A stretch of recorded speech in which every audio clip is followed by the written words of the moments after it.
जीतेंगे हाथ में हाथ चले तो जीतेंगे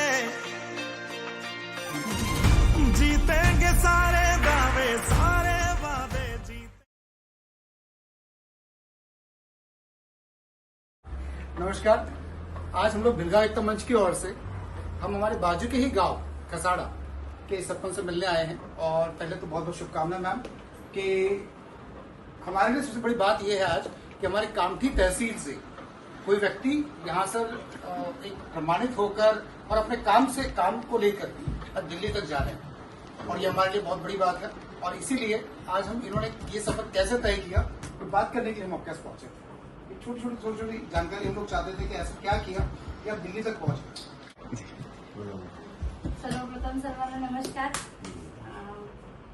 या ज्या शासनाला गाव विकासाच्या ज्या जडणघडणी आहे त्या फक्त रोड नाली रस्ते एवढंच नाही तर गावाचा शाश्वत विकास कसा होईल, जसं की शाश्वत विकासाच्या ज्या 9 थीम आहे केंद्र सरकारने ज्या आपल्याला 2029-30 पर्यंत आपल्याला जो बॉन्ड दिलेला आहे की 2030 पर्यंत संपूर्ण देशाचे आपल्या भारत देशाचे संपूर्ण ग्रामपंचायती ह्या समृद्ध झाल्या पाहिजे आणि प्रत्येक ग्रामपंचायतीला हा बॉन्ड दिला आहे।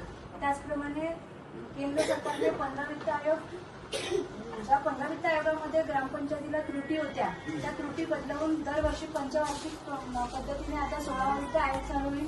त्या 16वा वित्त आयोगामध्ये मला नागपूर जिल्ह्याचं नेतृत्व करायला मिळालं। मी मंत्रालयाला जुडले मंत्रालयाचं मला सदस्यत्व मिळालं आणि तिथे आपल्या ग्रामपंचायतीला काय अडचणी होत्या त्या तिथे संपूर्ण पोपटराव पवारेपासून तर छोट्या गाव म्हणजे सगळे 5000 लोकसंख्येचे जे गाव होते तिथले सरपंच आणि त्यांनी मॉडेल गाव केले।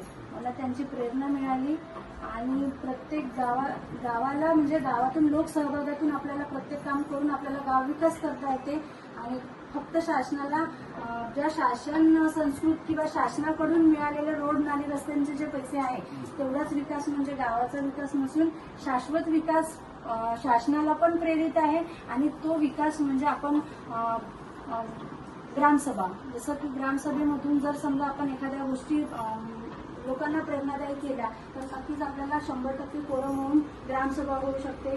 बालस्नेही जसं मुलांचा सहभाग लहान मुलांचा सहभाग त्यांच्या काही कृती आहे त्या जर आपण सरपंच म्हणून किंवा ग्रामपंचायत म्हणून समजावून घेतल्या तर बालकाला जे होणारे त्रास आहे किंवा बालकापासून शिकणाऱ्या ज्या गोष्टी आहेत त्या आपण शिकू शकतो। महिलाच नाही कारण प्रत्येक गावामध्ये बचत गट असतात पण बचत गट काही नाममात्र असतात। नाममात्र जरी असले किंवा आता शहरालगतच्या ग्रामपंचायती असल्या कारणाने किंवा इथे समृद्ध ग्रामपंचायती असल्या कारणाने महिला तेवढा इंटरेस्ट देत नाही पण तरीही आपल्या महिला आपल्याला आपल्या गावासाठी कुठे प्रेरित करू शकतात किंवा त्यांचे त्रास काय आहे किंवा त्यांना त्यांच्या गरजा काय आहे किंवा त्या स्वतः गृहउद्योग म्हणून काय करू शकतात या ज्या महिलाच नाही थीममधून आपण त्यांना प्रेरणा देऊ शकतो आणि काम करू शकतो। मुझे बताइए मैम, क्या अपने ऐसा लग रहा है कि ग्राम पंचायत में पैसा कम आता है जिसके सब विकास नहीं कर पाते, ऐसी भी कोई समस्या नाही असं काहीच नाही कारण ग्रामपंचायत बावनकुळे साहेबांचं जन्मगाव म्हटलं म्हणजे मला शासनाकडून जो निधी आहे त्याची कोणतीच तफावत नाहीये पण फक्त शासनाच्या पैशानेच गावाचा विकास होत नाही तर गावात जर काम करायचं आहे तर प्रत्येक सरपंचाने स्वतः पण त्या कामाला निवडून स्वतः आपण जोपर्यंत काम करणार नाही तोपर्यंत गावातील लोक आपल्याला प्रोत्साहन देणार नाही। मैम आपको साल भर में ऐसा कितना फंड आता है जो काम करवाने के लिए आपको जो साल भर में अमाउंट आता है सर? वर्षभरात असं कोणतंच असं पाणी रिसायकल वॉटर एटीएमचं हजारो लिटर पाणी नालीला वाहत जात होतं तर तिथे शोष खड्डे देऊन बाल उद्यान तयार करून ते पाणी रिसायकल करून आपण गार्डनला जो पॉट्स खाली है क्योंकि आज सबसे बड़ी जैसे हम लोग बहुत से ग्राम पंचायत में जाते हैं तो सबसे बड़ी जो समस्या आती है वो ये है कि खाली प्लॉट में गंदगी हो जाती है, खाली प्लॉट में पानी जो हो रहा है तो आपने क्या किया उसका यूज किया तिथे शोष खड्डे केले आणि तेही लोकसहभागातून। एक मैसेज आपसे लास्ट में लेना चाहूंगा कि आप बाकी सरपंचों से क्या बोलना चाहिए प्लीज? माझी एवढीच विनंती आहे मैं ले रहा जूम कर रहा हूँ आवाज आनी बाकी प्रत्येक सरपंचांना एवढीच विनंती आहे की प्रत्येक सरपंचांनी फक्त शासनाने दिलेल्या ज्या रोड नाली रस्ते आहेत तेच नाहीत, तर शासनाच्या ज्या सुशासनयुक्त ज्या शाश्वत विकास आहे त्या शाश्वत विकासाने जर काम केलं तर तळागाळातील प्रत्येक लोकांना त्याचं प्राधान्य मिळेल। खूब खूब धन्यवाद। जनता से भी कुछ आपका मतलब कुछ संदेश आप पहुंचाना चाहिए कि जनता ने ग्राम पंचायत को और कैसे मतलब काम करवाना चाहिए ग्राम पंचायत से, और ग्राम पंचायत के अलावा ग्राम पंचायत की जिम्मेदारी तो है ही, लेकिन कुछ ग्राम पंचायत के जो रहते नागरिक, तो नागरिकों के लिए भी आपके पास में कुछ संदेश होना चाहिए। सर्वप्रथम त्यांना आपण एकत्रित घेऊन जर चाललं तर कोणताच विरोध होत नाही। जर बिलकुल. समजा एखादा व्यक्ती आपल्याला विरोध करत आहे तर जोपर्यंत त्याला चुकी त्याची समजत नाही तोपर्यंत तो विरोध करणारच आहे ना।